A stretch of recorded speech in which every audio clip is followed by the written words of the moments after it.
전영준 신부의 가톨릭 영성산책 12번째 23 고행의 길. 올바른 믿음 없는 고행은 의미 없는 고통일 뿐. 그리스도의 십자가를 바라보고 십자가 고통을 받아들여 자신의 삶을 믿음에 일치시키기 위해 그리스도인은 예수 그리스도를 따르고자 노력했습니다. 안티오키아에서 그리스도를 믿는 제자들이 그리스도인으로 불리게 된 것도 그들이 안티오키아 도시 사람들에게 예수 그리스도를 본받고자 노력하는 모습을 강하게 심어 줬기 때문일 것입니다. 초대교회 그리스도인은 박해시대의 영향도 있었겠지만 그리스도를 따르는 대표적인 행동으로 순교를 떠올렸습니다. 물론 극한 고통이나 죽음 자체에 큰 의미가 있는 것은 아니지만 예수님을 믿는다는 것은 예수님께서 죽음으로 완성하신 구원의 힘을 믿는 것과 같은 의미이기 때문에 그리스도인이 순교의 길로 나아간다는 것은 예수 그리스도를 굳게 믿을 뿐만 아니라 영적 발전을 통하여 완독에 거의 다다랐다는 것을 의미합니다. 따라서 박해시대 그리스도인은 기꺼이 순교라는 고행의 길을 걸어갔습니다.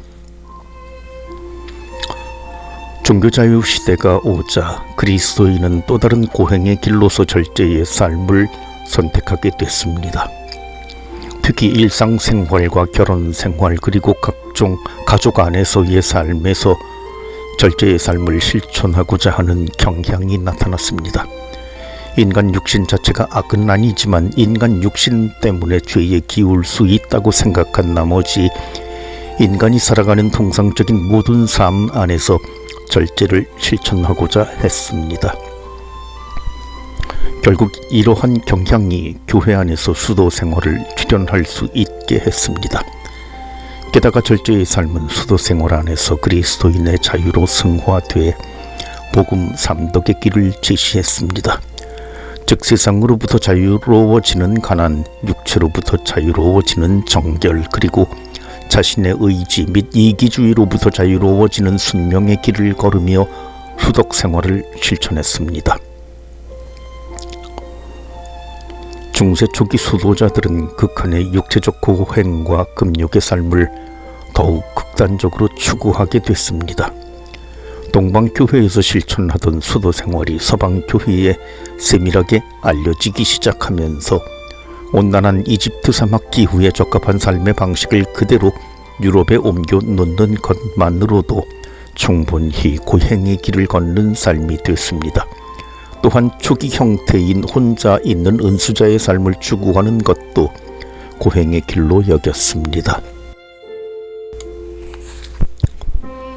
중세 중기 수도자들은 예수님께서 짊어지셨던 십자가를 고행의 길의 모범으로 여기기 시작했습니다. 따라서 수도자들은 자발적으로 십자가의 고통에 참여하려고 때로는 편퇴 등의 방법으로 자신의 육신에 직접적으로 고통을 가하기도 했습니다. 하지만 중세 마렵에 와서 수도자들의 이런 노력들은 내면의 의미를 헤아리기보다는 감성적인 의형에만 치우치면서 가톨릭 신학에서 벗어나는 오류를 범하기도 하였습니다. 르네상스와 인문주의 출현으로 인식의 관점이 바뀌기 시작한 근세에 그리스도인은 더 이상 이 세상을 부정적으로 규정하고 피하려고만 하지 않고 각자 자신이 처한 삶의 자리 주변에서 이 세상 안에 내재하시는 하느님을 대면하고자 진지하게 노력했습니다. 그 결과 수독 생활의 방향도 인간 육신을 극복하는 고행의 길에서 인간 정신을 극복하는 정화의 길로 인식의 전환이 일어났습니다.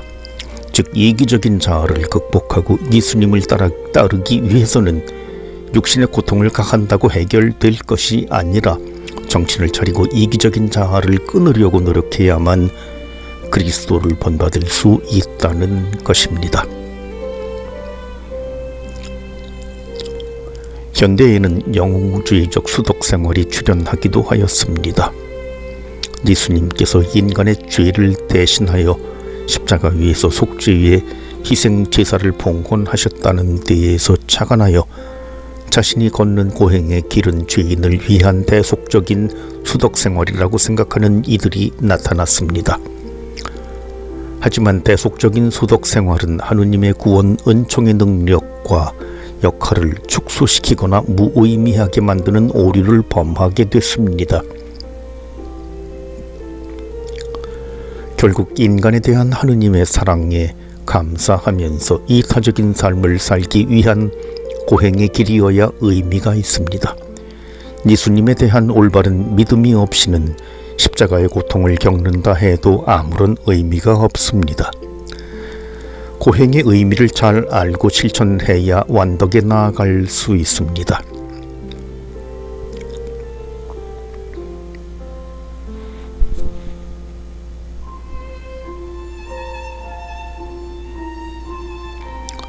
전영준 신부의 가톨릭 영성산책 24 외적 감각의 정화.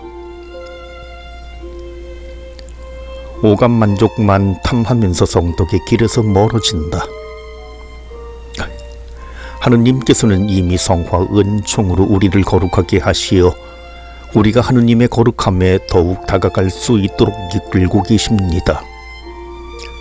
그럼에도 불구하고 여러분은 여전히 자신 안에서 부족한 점을 느끼며 스스로 영적 발전을 크게 이루지 못했다고 생각할 것입니다.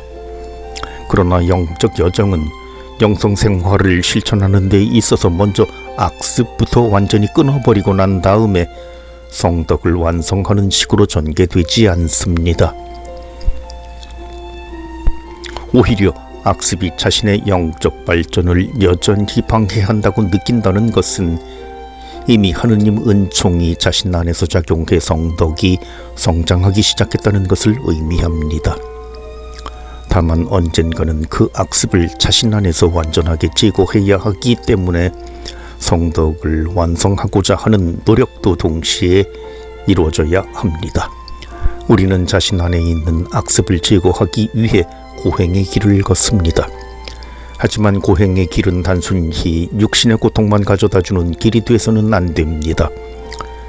여기서 인간 영혼과 육신이 성덕을 실천할 기능과 능력을 잘 발휘하기 위해 인간의 이성과 의지를 정화해야 할 필요가 나타납니다. 정화의 길을 걷기 시작하면서 처음으로 정화하고자 하는 것은 인간이 지닌 외적 감각입니다. 외적 감각을 보고 듣고 냄새 맡고 맛보고 느끼는 5가지 감각을 이야기합니다. 이러한 감각기관이 감지하는 감각을 믿음으로 조명된 이성의 법칙으로 잘 조절하지 않고 비이성적이거나 과도한 감성에 맡겨 조절 능력을 상실하게 되면 성덕의 증가는 당연히 불가능할 뿐만 아니라 죄에 떨어질 수 있는 악습에 물들게 됩니다. 따라서 외적 감각의 정화가 필요합니다. 그러나 외적 감각의 정화가 필요하다고 해서 감각기관 자체가 문제가 된다거나 감각기관을 자극하는 대상 자체가 문제가 된다는 이야기는 아닙니다. 외부 자극을 감지하는 인간의 감각기관 자체는 선도 악도 아닌 가치 중립적인 인간 신체의 한 부분일 뿐입니다. 또한 인간의 감각기관을 자극하는 대상도 어떤 결과를 이끌어내기 전까지 그 자체로 가치 중립적입니다. 그렇기에 외적 감각을 정화해야 하는 시점은 인간이 감각기관을 제대로 제어하지 못해 감각기관이 느끼는 과도한 쾌락에 떨어져 육신이 죄에 기울게 되는 순간부터입니다. 인간 감각기관을 통해 느끼는 쾌락이 깊이 빠져버리면 인간은 오로지 하느님을 바라보지 못하고 피조물인 자극 대상의 마음을 빼앗겨버립니다. 따라서 인간은 외적 감각기관이 믿음으로 조명된 이성의 통제 아래 놓여 죄에 물들지 않도록 외적 감각을 정화해야 합니다. 외적 감각 중에서 특히 주의를 기울여야 하는 것은 미각과 촉각입니다. 초대교회 때부터 탐식은 악습 중에 으뜸이며 다른 악습이 발생하는 출발점으로 여겼습니다. 또한 고행의 길을 걷는 그리스도인은 거친 천으로 만든 옷을 입으며 쾌락에 떨어지는 것을 경계했습니다. 예수님께서는 더욱 강한 어조로 말씀하셨습니다. 네 눈이 너를 죄짓게 하거든 그것을 빼던져라. 두 눈을 가지고 불타는 지옥에 던져지는 것보다 한 눈으로 생명에 들어가는 편이 낫다. 바오로 사도가 언급한 육의 행실도 결국 인간이 외적 감각을 제대로 제어하지 못할 때 나타나는 것입니다. 그래서 외적 감각을 정화하는 방법 중 하나로 고행의 길을 선택했던 것입니다. 육체적인 금욕을 통한 그 길을 실천할 때 외적 감각이 더욱 잘 정화된다고 여겼기 때문입니다. 인간은 육신의 단련을 통해 성화됩니다. 하지만 바로 그 육신을 가지고 죄를 짓기도 합니다. 따라서 육신을 죄로 이끄는 악습을 제거하기 위해 먼저 스스로 외적 감각을 정화하려고 시도하는 것입니다. 다만 능동적으로 최선을 다한다 하더라도 인간의 능력만으로는 모든 것을 제어하고 극복할 수 없습니다. 이때 하느님께서는 우리의 노력을 어여삐 보시고 은총을 베푸십니다. 그러면 외적 감각의 수동적 정화가 이루어지면서 정화가 완성됩니다. 그러므로 모든 그리스도인은 무절제한 감성에 휘둘리지 말고 신앙의 이성으로 모든 쾌락을 잘 제어하도록 노력해야 할 것입니다.